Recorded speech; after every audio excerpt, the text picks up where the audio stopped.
Deuteronomy chapter 19. When the Lord thy God hath cut off the nations whose land the Lord thy God giveth thee, and thou succeedest them, and dwellest in their cities and in their houses, thou shalt separate 3 cities for thee in the midst of thy land which the Lord thy God giveth thee to possess it. Thou shalt prepare thee a way, and divide the costs of thy land which the Lord thy God giveth thee to inherit into 3 parts, that every slayer may flee thither. And this is the case of the slayer which shall flee thither, that he may live. Whoso killeth his neighbor ignorantly, whom he had not hated in time past, as when a man goeth into the wood with his neighbor to hew wood, and his hand fetcheth a stroke with the axe to cut down the tree, and the head slippeth from the hev, and lighteth upon his neighbor, that he die, he shall flee unto one of these cities and live,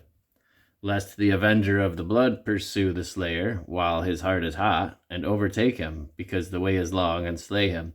whereas he was not worthy of death, inasmuch as he hated him not in time past. Wherefore I command thee, saying, Thou shalt separate 3 cities for thee. And if the Lord thy God enlarge thy coast, as he hath sworn unto thy fathers, and give thee all the land which he promised to give unto thy fathers, if thou shalt keep all these commandments to do them, which I command thee this day, to love the Lord thy God, and to walk ever in his ways, then shalt thou add 3 cities more for thee, besides these 3, that innocent blood be not shed in thy land, which the Lord thy God giveth thee for an inheritance, and so blood be upon thee. But if any man hate his neighbor, and lie in wait for him, and rise up against him, and smite him mortally that he die, and fleeth to one of these cities, then the elders of his cities shall send and fetch him thence, and deliver him into the hand of the avenger of blood, that he may die. Thine eyes shall not pity him, but thou shalt put away the guilt of innocent blood from Israel, that it may go well with thee. Thou shalt not remove thy neighbor's landmark, which they of old time have set in thine inheritance, which thou shalt inherit in the land that the Lord thy God giveth thee to possess it.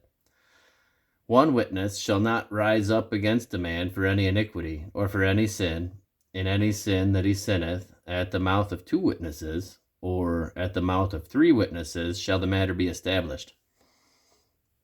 If a false witness rise up against any man to testify against him that which is wrong, then both the men between whom the controversy is shall stand before the Lord, before the priests and the judges, which shall be in those days. And the judges shall make diligent inquisition, and behold, if the witness be a false witness, and hath testified falsely against his brother, then shall ye do unto him as he had thought to have done unto his brother. So shalt thou put away evil from among you. And those which remain shall hear, and fear, and shall henceforth commit no more any such evil among you. And thine eye shall not pity, but life shall go for life, eye for eye, tooth for tooth, hand for hand, foot for foot.